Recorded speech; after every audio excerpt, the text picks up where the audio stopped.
Cuando somos videojugadores y soñamos con crear nuestros propios títulos, siempre pensamos cómo sería el juego que nosotros querríamos jugar. Pues el equipo de Broadside Games pasó varios años haciendo justo eso, y el resultado final es Birds in Space, una propuesta casi tan absurda como su nombre, y es que nos sorprende por ser mucho más divertida de lo que aparenta en todos sus aspectos. ¿Perdido en el bosque?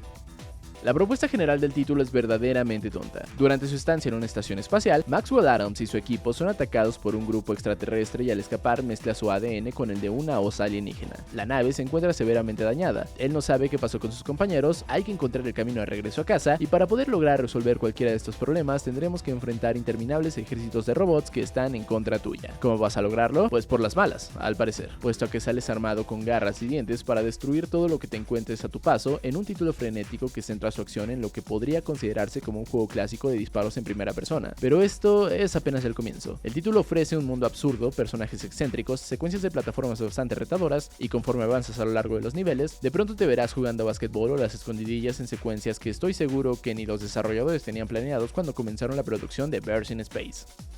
Esto ya lo he visto antes.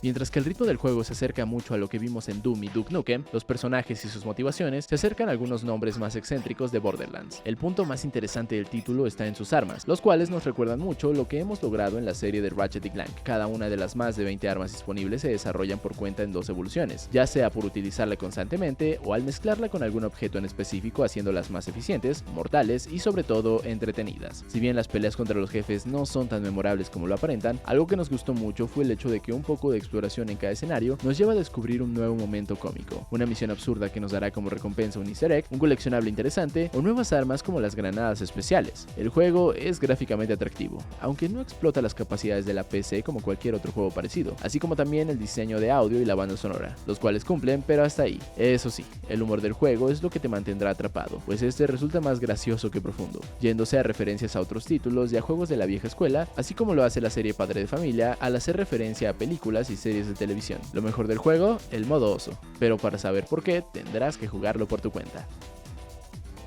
La calificación es de 8.5. Este título es una quimera, una propuesta que toma idea de tantos otros grandes juegos clásicos y modernos, pero nos los presenta de una forma que lo hace ver único en su jugabilidad y desarrollo. Con un ritmo frenético, un humor inigualable y un reto considerable, es evidente que el título fue hecho con mucha pasión, y vaya que vale la pena jugarlo. Definitivamente, esta curiosidad menor debe ser probada por quien guste de estos juegos raros, pero bien logrados.